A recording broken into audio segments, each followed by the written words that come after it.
Oke teman-teman, pada video kali ini saya ingin mencoba menjelaskan salah satu contoh.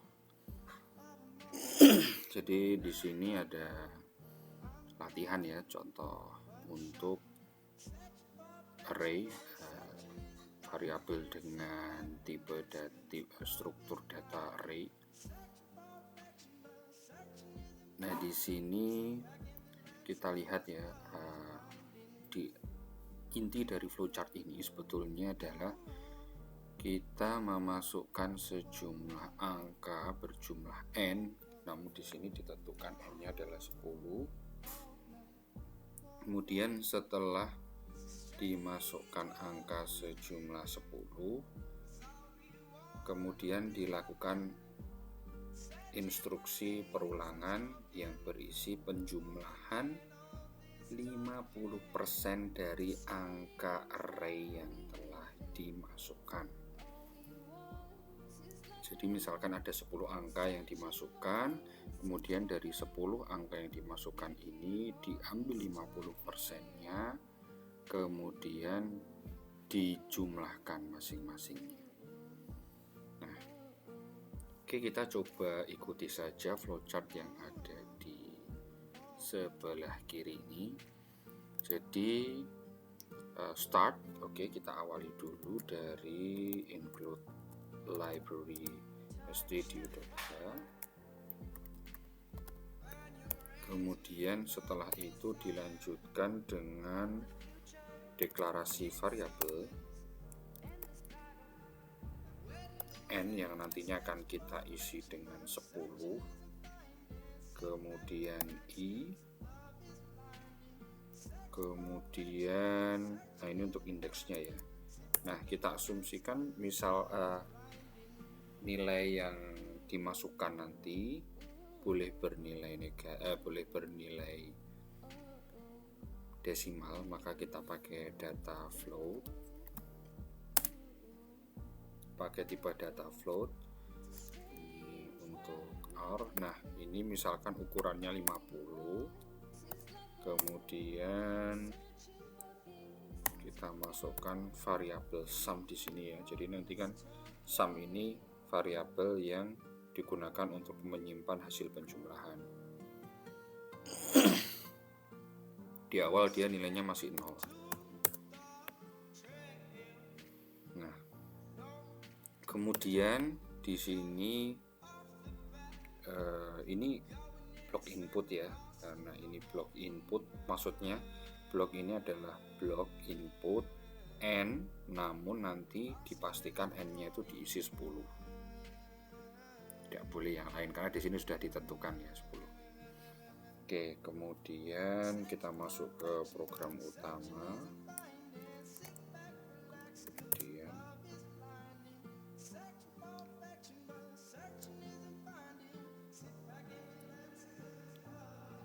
inisialisasi ini ya.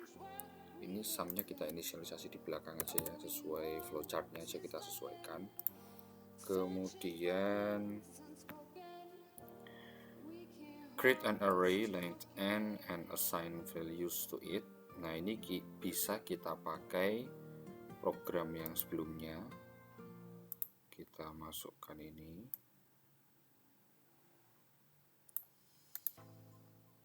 Kita copy ya.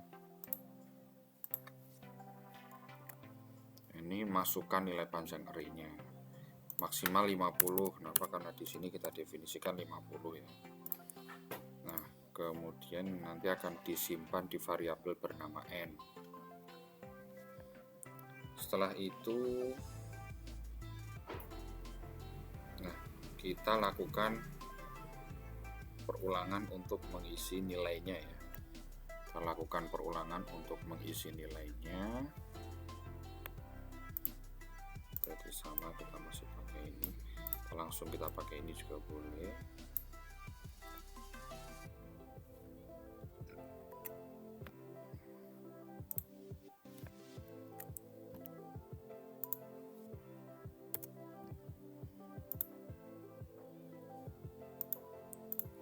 Kemudian setelah itu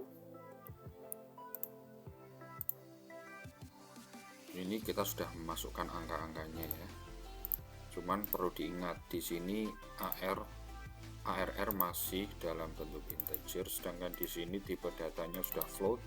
Jadi ini harus kita sesuaikan ya, %f. Kemudian instruksi ini itu sudah menyesuaikan flowchart yang ini. Nah, setelah itu kita pastikan nilai I kembali ke 0, kemudian sum kembali ke 0 juga, atau sum bernilai 0. Nah, setelah itu kita masuk ke perulangan yang bertujuan untuk mencari 50% dari nilai array-nya, kemudian dijumlahkan. Nah, kita bisa pakai for lagi ya di sini ya. Kita bisa pakai for, kita copy saja.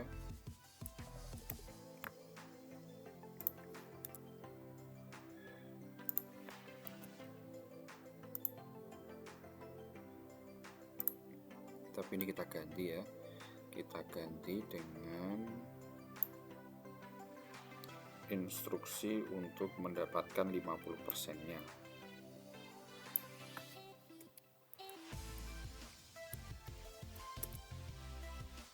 Kita mulai dari menuliskan variabelnya.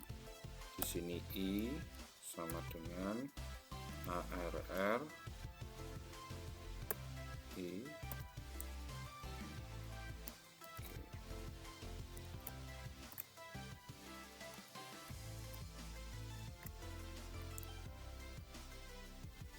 Ini kita bagi dengan 100 karena 50% dikali ini ya, 50% dikali nilai array-nya itu sama dengan dibagi 100 dulu, kemudian dikali 50.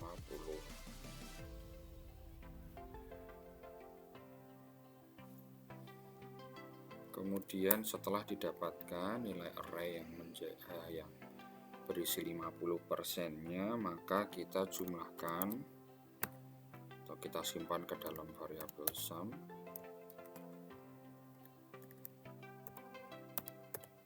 Seperti ini.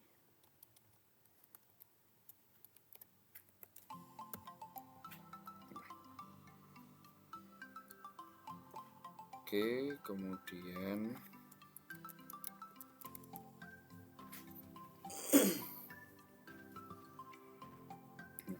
ini kita masih menyesuaikan flowchart ya, 50%, kemudian oke, ini sudah kita masukkan instruksinya ini, dan I++ ini incrementnya sudah ada di sini. Ini perulangan yang digunakan untuk memasukkan nilai array, angka pada array-nya. Kemudian kalau yang ini perulangan juga, namun digunakan untuk mengoperasikan 50% dari nilai array-nya dan proses penjumlahan. Jadi di sini. Jadi instruksinya sudah sampai sini. Kemudian setelah ini selesai, jika kondisinya tidak tercapai, kita lakukan print sum. Print sum ini maksudnya menampilkan nilai yang disimpan oleh sum setelah penjumlahan itu berakhir. Di sini bisa kita tuliskan seperti ini. Printf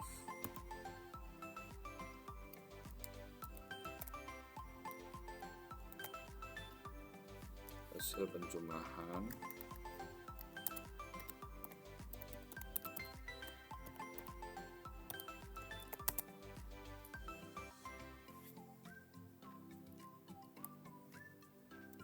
pakai %f.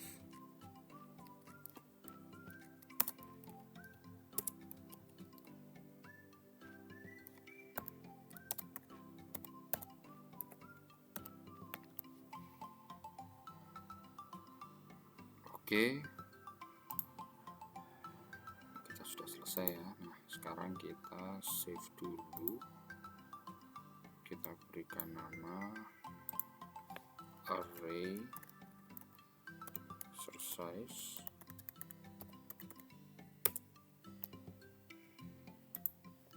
kemudian kita execute compile. Nah, di sini coba kita masukkan 10 ya, sesuai dengan yang tadi, sesuai yang ada di flowchart. Kemudian kita masukkan saja angka-angkanya, misalkan di sini 2, 4, 6, 8, 2, 4, 6, 8. Misalkan kita ingin memasukkan angka yang desimal ya, 2,5, 2,5, kemudian 2. Oke, ini kalau kita jumlahkan semuanya seharusnya hasilnya adalah ini 10, ini 10, berarti 20, ini sama, berarti hasilnya 22,5 karena 50%-nya ya hasil penjumlahan. Oke, kita cek hasilnya ya, hasilnya 22,5, betul ya. Nah, sebetulnya bisa juga misalkan kita ingin memasukkan selain 10, misalkan kita ikuti contoh yang ada di sini ya, ini hanya ada 8 iterasi, berarti n-nya kita masukkan sejumlah 8. Kemudian oke, kita close dulu nih.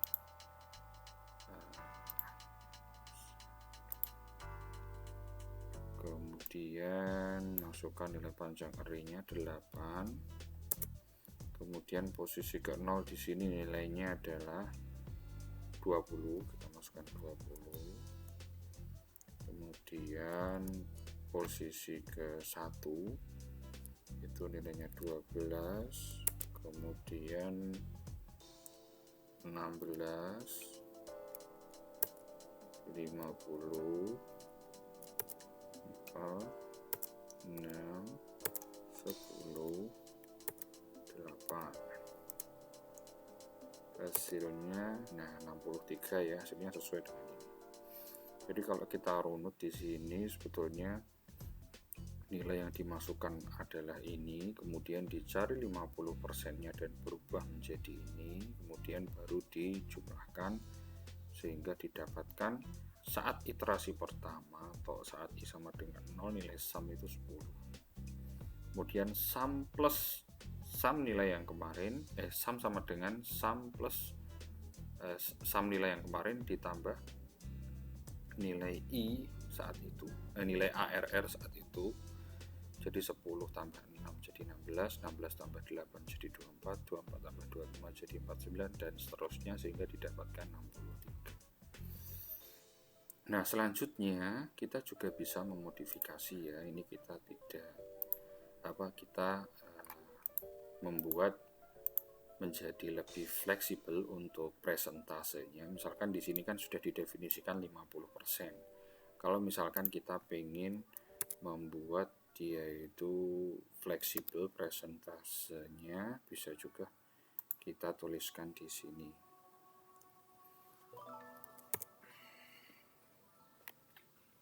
Presentase, misalkan kita masukkan nilai panjang array dan juga kita masukkan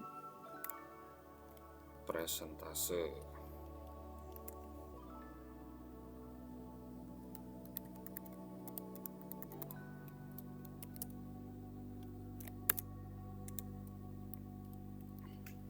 Di sini presentase kita masukkan ke float saja, karena presentase masih bisa ini ya, masih bisa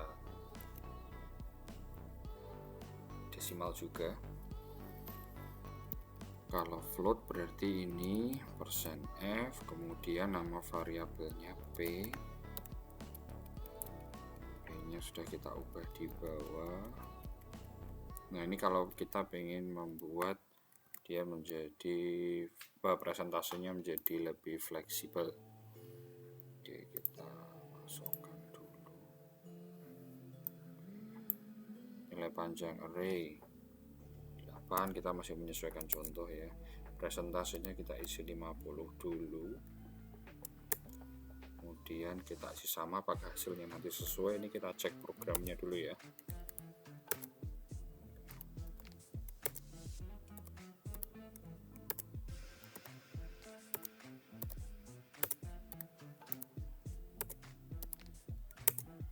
Nah, hasilnya masih sama ya. Nah, berarti ternyata untuk penulisan ini masih bekerja dengan baik. Cuman ini ada typo sedikit di sini ya, kita betulkan. Nah, selain kita ingin mencoba membuat presentase ini menjadi lebih fleksibel, kita juga bisa ini ya, menampilkan hasil nilai yang telah hasil nilai array setelah dikalikan dengan persen yang didefinisikan. Misalkan kita tampilkan, nah proses penampilkannya pun kita bisa ya ditampilkan dari atas ke bawah sampai atau sebaliknya. Yang jelas kita tetap pakai for nanti ya.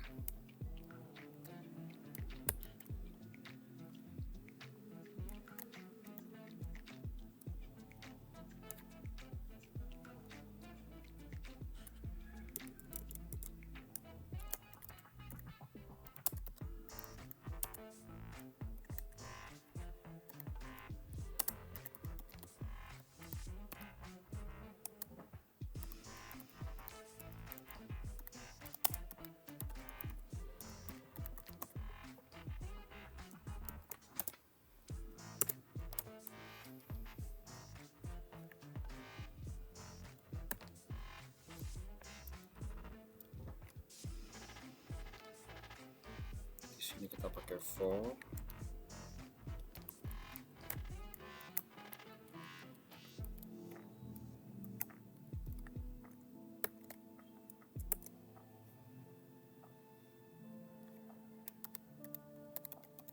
Nah, ini kita tampilkan nilainya persen F ya, kita pakainya persen F float. Kemudian untuk mengganti barisnya kita pakai slash n. Kemudian ini kita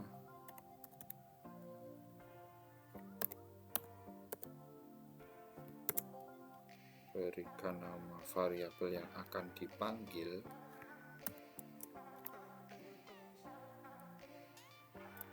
Oke, seperti ini ya. Oke, kita coba dulu. Ini kita masih menggunakan contoh yang ini ya, untuk memastikan bahwa program kita berjalan dengan baik.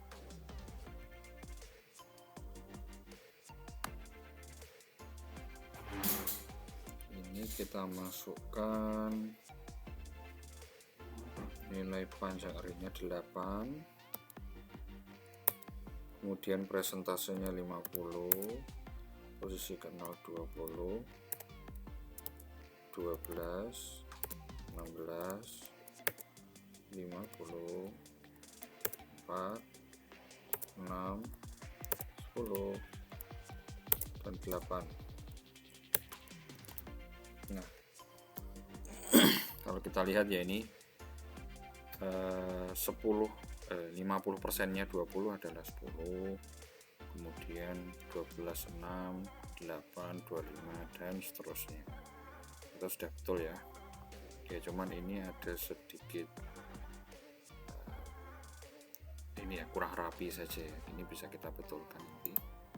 Kita tambahkan ini.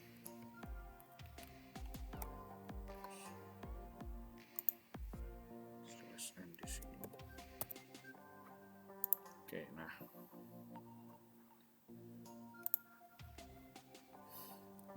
Kemudian bisa kita perhatikan for yang ada di sini. Ini ada for, kemudian ini ada for juga, dan ini juga ada for. Nah, ini sebetulnya ini ya masalah menampilkan saja. Kalau untuk for ini karena di sini tidak ingin menampilkan sesuatu. Jadi sebetulnya instruksi yang ada di dalam ini bisa dijadikan satu di sini. Jadi ini bisa dijadikan satu di sini. Mengapa? Karena kalau kita lihat instruksinya ini,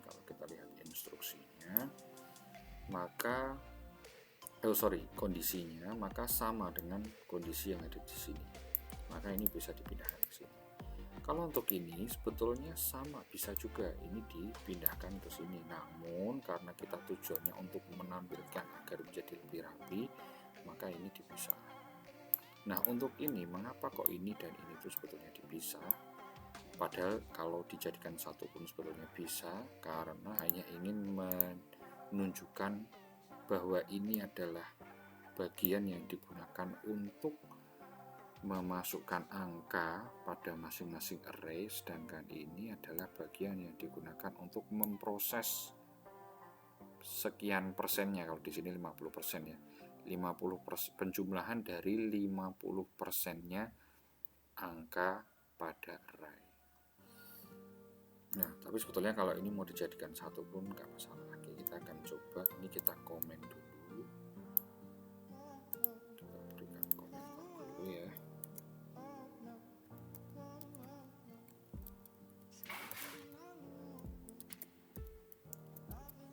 Instruksi ini kita masukkan, nanti juga tetap akan bekerja dengan baik. Dengan catatan ini kita pindah.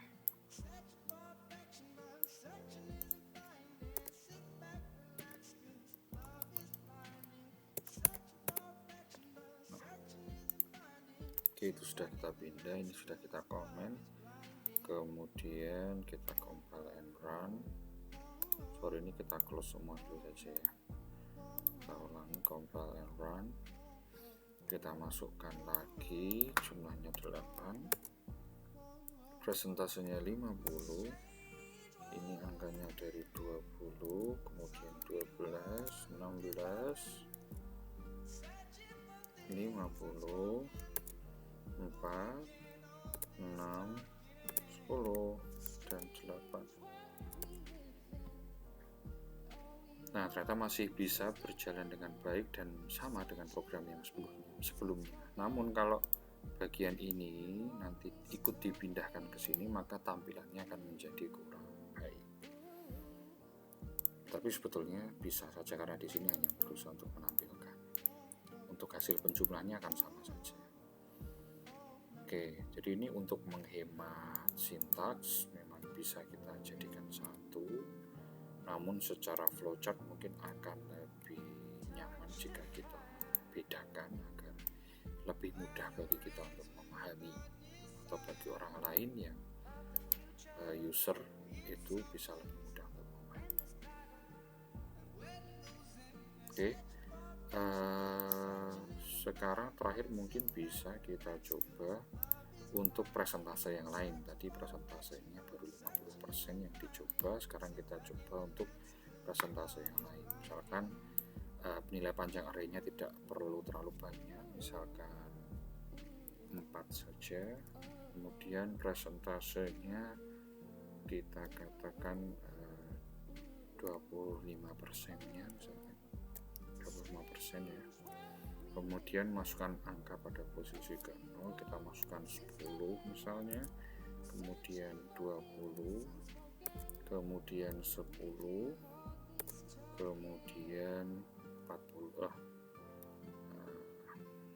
20 misalnya, atau 30.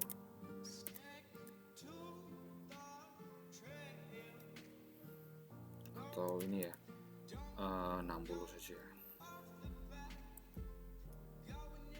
Nah, kalau kita lihat di sini 10, 25%-nya adalah 2,5, 20, 25%-nya adalah 5, 10, 25%-nya 2,5, dan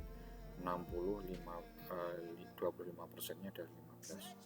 Teman-teman lihat ya, di sini ada angka 1. Angka 1 ini muncul karena kita menggunakan tipe data float. Nah, ini salah satu kelemahan tipe data float ya, dari sisi presisi. kepresisian memang lebih bagus kita menggunakan tipe data double. Nah, nanti teman-teman bisa coba sendiri kalau menggunakan tipe data double tingkat kepresisiannya seperti apa. Oke, dan ini hasil penjumlahannya ya, hasil penjumlahannya. Ketika ini dijumlahkan maka hasilnya adalah 25. Oke, saya rasa cukup sekian penjelasan saya mengenai salah satu contoh penggunaan array untuk mencari penjumlahan dari presentase suatu array. Semoga video tutorial kali ini bisa memberikan manfaat. Terima kasih.